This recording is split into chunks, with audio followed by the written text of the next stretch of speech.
Today, we're diving into a story that starts with one single devastating moment and ends with a piece of tech that could totally redefine what it means to be human. It's about a man trapped by paralysis and a tiny chip that might just offer a whole new kind of freedom. So, let's get right into it.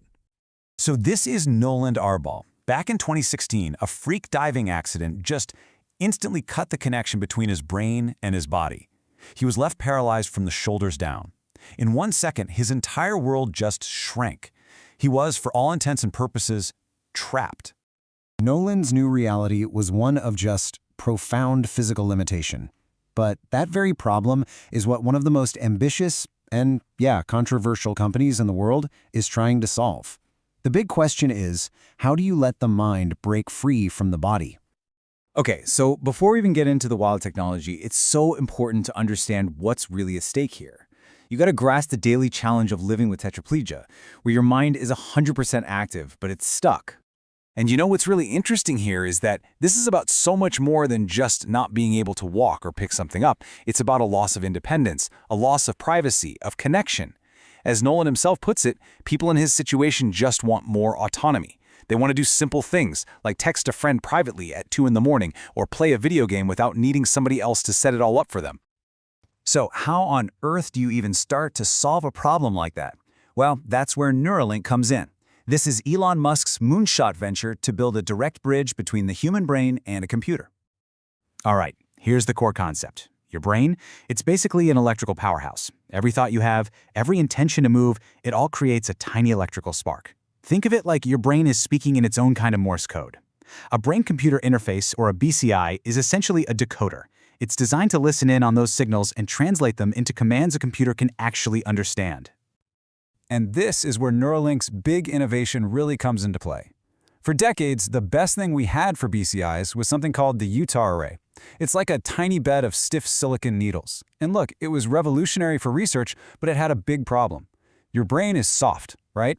It actually moves a little bit inside your skull. And those rigid needles can cause irritation, scarring, and that makes the signal get worse over time. Neuralink's solution is completely different. They use these ultra-thin, flexible threads that can move with the brain. The result? Way less damage and a much clearer, more durable connection. It's a game changer. So how do you get these tiny threads in exactly the right spot? You use a robot, a specialized surgical robot that the team built from scratch. It creates a tiny opening in the skull, and then, kind of like a sewing machine for the brain, it carefully inserts 64 of these threads, which have over 1,000 electrodes, right into the motor cortex, the part of your brain that controls movement. Then the whole thing is sealed up, completely wireless. The goal is to make this procedure so routine, it could eventually be done in just a few minutes. Pretty wild. And all of this brings us to January 2024, and to the man at the very center of this revolution, Noland Arbaugh, Patient 1. This timeline is just incredible. It shows you just how quickly everything moved. A single day, 1 day, after the surgery, Noland was able to consciously control the firing of an individual neuron. Just think about that. He could simply think about moving his hand and watch a signal spike up on a screen. That was the very first connection. And then, just 100 days later, he did something that just shocked everybody. But it wasn't easy at first. For years after his accident, Noland had just mentally practiced moving his paralyzed arms and legs. He'd tell himself, move your index finger, move your big toe.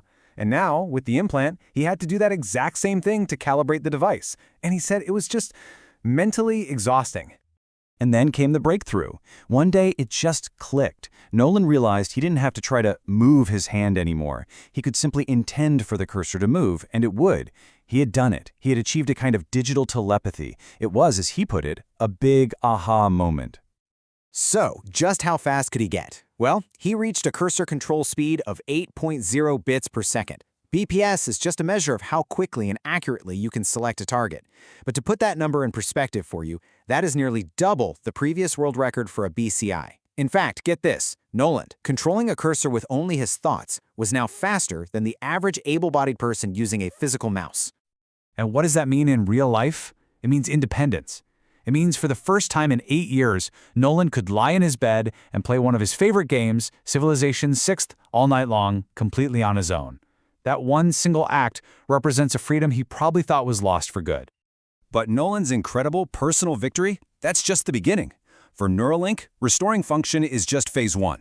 The long-term vision is way more radical. This quote from Elon Musk just captures that shift in ambition perfectly.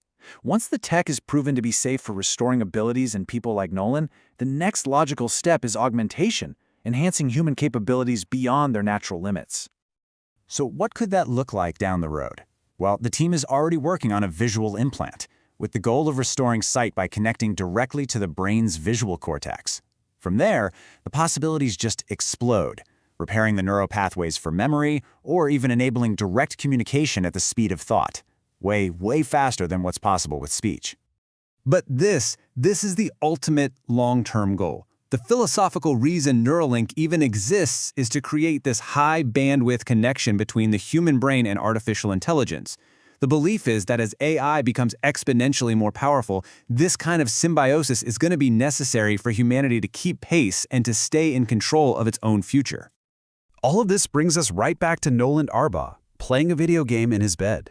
An absolutely incredible human achievement for sure, but it's also a tiny glimpse into a really profound new future. His journey, from a mind trapped in a body to a mind that's controlling the digital world, it's just the beginning.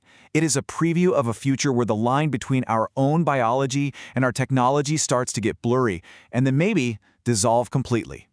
Nolan has taken the very first step across a threshold that, let's be honest, we are all about to face. As this technology evolves from restoration to enhancement, it forces us all to ask this really fundamental question. And the answer is going to define the future of our species.